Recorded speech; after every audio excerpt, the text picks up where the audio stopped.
privacy-enhanced ride-hailing service, and Anne is from EPFL.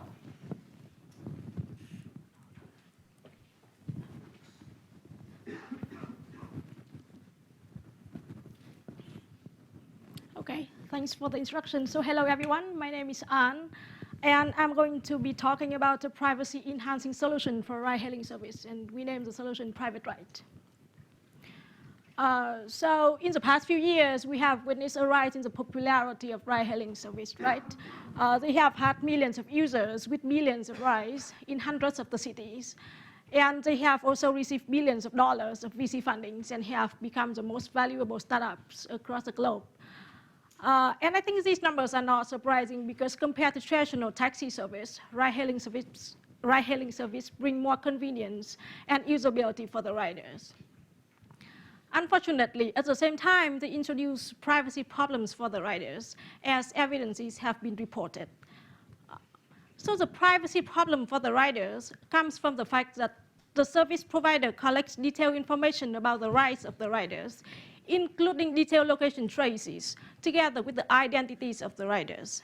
And as a result, the service provider or any entity who has access to this data can infer sensitive information about the activities of the riders, for example, one-night stand. And they can also monitor the locations of the riders in real time, for example, for entertainment purpose, and so on. So in this work, we make three contributions. We made the first general privacy analysis of ride-hailing services, and we identify the threats that are high risk in ride-hailing service. We propose PrivateRide, which is the first solution that addresses the threats that we identified, and we made a thorough privacy and performance evaluation of the solution. But before talking about all these, let's take a look at how the current ride-hailing service works. So the most common setup of ride-hailing service involves three parties: the riders, the drivers, and the service provider. The service provider match the riders and the drivers based on their locations. And at the end of the ride, the service provider computes the fare, it charges the riders, and it pays the drivers. And also the service provider provides a reputation system that enables the riders and drivers to rate for the reputation of each other on the scale from 1 to 5. So throughout the talk, I'm going to use the threat model as follows. The riders and the drivers are active adversaries who might want to collect personally identifying information of each other, for example, for blackmailing purpose. The service provider is an honest but curious adversary, and we think that the service provider doesn't have incentive to actively cheat because the threat of losing reputation and public exposure is a strong economic deterrent against such attack by the service providers. We define another adversary in the system, and we call it the outsider, which is an active adversary that has more resources than a single rider and driver, and it wants to collect personally identifying information of the riders and the drivers. An example of this adversary is, you can think about it as a group of conventional taxi drivers or like a competitor service provider, for example. So based on online resource and experimental evaluation of some popular ride-hailing service, we built a threat taxonomy for ride-hailing service. I don't have time to walk you through the whole threat taxonomy, but I would like to pay your attention to the threats that are high risk in ride-hailing service, and that occur exclusively due to the way the current ride-hailing services are designed. The first threat is the threat of tracking the riders' locations, as I have explained since the beginning of the talk, because the service provider collects detailed information about the location trace and the identities of the riders. The second threat is the threat of harvesting the drivers' personally identifying information by the outsider. And it is possible due to the early release of the drivers' personally identifying information during the ride setup procedure in the current ride-hailing service. So what the outsider can do is that it creates a number of riders' accounts. It uses one of the accounts to log into the service, and it sends one fake location to the service provider. So right after the service provider returns the information about the drivers who are the closest to the fake location, the outsider can cancel the request. And it continues with different accounts and with different locations. So why should we care about this attack, right? Because it has happened in reality that service providers, they want to collect information about drivers who are working for different service providers, for example, for recruitment purposes. And we also have seen that conventional taxi drivers are very upset about ride-hailing drivers. And this harvesting attack would facilitate the physical attacks. So we propose PrivateRide, which is designed to mitigate the two threats that I just explained to you. And at the same time, we want to preserve economic incentive for the service provider. We want to provide usability for the riders and drivers. And we want to provide the same level of security for the payment and the reputation operations as in the current ride-hailing service. And we want to provide accountability. So our solution works as follows. Assuming a simple scenario that consists of two drivers, the rider and the service provider. At registration time, each rider and driver is issued a certificate by the service provider. And additionally, as a rider, in this case Bob, he has to obtain eCash and anonymous credentials from the service provider before he wants to make a request. When the drivers, they can drive, they log into the service with their real IDs, and they frequently send the zones of their location to the service provider. So a zone is a geographical area that is more coarse-grained than the precise location. Unlike the drivers, the rider, in this case Bob, he used one of his anonymous credentials to log into a service anonymously when he wants to make a ride request. He sends the zones of his pickup location together with some eCash deposit to the service provider. Based on the zone information, the service provider match the rider and the driver together. In this case, assuming that Bob is matched to Alice. After Alice and Bob are matched together, they build a secure channel so that they can exchange. They build a secure channel through the service provider so that they can exchange their precise location, and Bob can review his reputation score to Bob. And also together, they generate a pairing pin that is going to be used later on in the protocol. When Alice is driving to the pickup location to pick up Bob, she sends her location in real time to Bob through the secure channel. When Alice is in the close proximity of Bob, Alice and Bob perform a proximity check by using short-range communication technology, for example, Bluetooth or Wi-Fi Direct, so that Alice can verify the physical presence of Bob before she releases her personally identifying information, including the vehicle's information and her profile photo. And this helps to prevent the harvesting attack that I explained to you before. And also, Bob can use Alice personally identifying information to verify Alice to prevent the problem of fake drivers in ride-hailing service. And yes, and this operation happens when Bob is about to enter the car, and therefore the communication distance between the phone of Alice and Bob can be short range.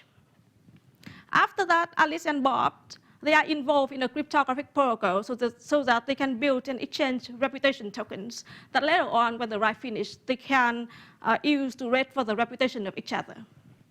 After that, the ride begins. Alice reports to the service provider the location between the pickup and the drop-off zones at predefined time intervals. So it means that the time is not precise, but it's obfuscated. Upon reaching the drop-off zone, Alice notifies the service provider that the ride has finished. The service provider can charge Bob from the eCash deposit. And later on, Alice and Bob can use the reputation token to rate for the reputation of each other anonymously. So let me give you some intuition about where the privacy of the system comes from. So the table shows a comparison between the information collected by the service provider in the current ride-hailing service and in PrivateRide. So as you can see, PrivateRide hides the identity of the rider, and it obfuscates other information of the ride, including the pickup location, the drop-off, and also the time as well. So instead of reporting the precise location, it reports the zones of the pickup location, and the same for the drop-off location. And therefore, it makes it more difficult for the service provider to do inference attacks to profile the riders. In order to evaluate our solution, we rely on two data sets. Yes, we rely on two data sets. The first data set is the taxi rides in New York City, which contains information about the pickup, the drop-off locations, and the times, together with some drivers' information.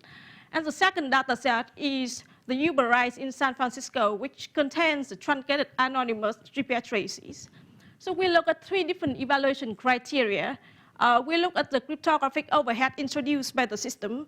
We look at the privacy guarantee provided by the system measured by k-anonymity metric. We look at the effect of the size of the zones on the accuracy of the fair calculation operations and on the optimality of the ride matching operation. So to measure the cryptographic overhead introduced by the system, we implemented a prototype Android client that supports anonymous credential operations, blind and standard signatures for 2 different sets of security parameters. So I'm not going to explain the numbers here in detail, but what I want to say here is that as you can see, all the operations will take less than a second, which is negligible in the context of ride-hailing service, where riders normally have to wait several minutes for a ride. To evaluate the privacy guarantees provided by the solutions, we use the k-anonymity metric. And as you might already know, the privacy guarantee provided by the system depends on the amount of site information that the service provider would have. So in the extreme case of targeted attacks, a powerful service provider might know the pickup location and the time of a specific ride taken by a rider. In such a case, anonymity set is the number of rides that happen in the same pickup zone at the same time interval, right? But in a more general case, the service provider would know the home and work addresses of the riders, and it wants to do large-scale profiling of riders' activities. And of more interest for the service providers are rides that happen from home or work address of someone to other locations. For example, if you go clubbing or go shopping somewhere else. So in such a case, the anonymity set is at least the number of people living or working in the same pickup zones, right? We cannot evaluate our solution for this case due to the lack of data set about geographic distribution of ride-hailing users. With the data set that we have, we did the evaluation for the first case of targeted attacks by powerful service provider. But intuitively, you can see that for the general case, the anonymity set should always be larger than in the previous case because the service provider has less precise site information. So I'm going to show you the result for the first case of targeted attacks by a powerful service provider. So this is the cumulative distribution functions of the anonymity set for 3 different sides of the zones at 2 different times of the day, at peak hour and at the least busy hour of the day. And as you can see, for the zones with a size of 600 meters times 600 meters, at least 60% of the rides has anonymity set of at least 7 during the peak hour, and at least 50% of the rides has anonymity set of at least 2 during the least busy hour. And I would like to emphasize on the fact that this is the case of a targeted attack by service provider, a powerful service provider. And you can also see that the larger the size of the zone, the bigger the anonymity set. But intuitively, it comes with the cost of less accuracy for the ride matching operations and the fare calculation. So to conclude my talk, I have presented to you the first analysis about privacy threats in ride-hailing service. I also have presented to you our first attempt on designing a privacy-enhancing solution for ride-hailing service. We show that the solution introduced only negligible delays for the ride-hailing operations. It enhanced location privacy for the riders, and it prevents harvesting attack on drivers' personally identifying information. And as I pointed out before, with the current solution that we have, it introduced a trade-off between the size of the anonymity set and the accuracy of the ride matching operations and the fare calculations. And also it requires the riders to obtain e-cash before they can make a request, which affects the usability of the solution, of the system. And therefore, we continue working on it. And on the second attempt of designing a privacy-enhancing solution, we propose another protocol called Oblivious Right, and it's going to be presented at Q6 Security. And for that, I'm happy to take questions. Thank you.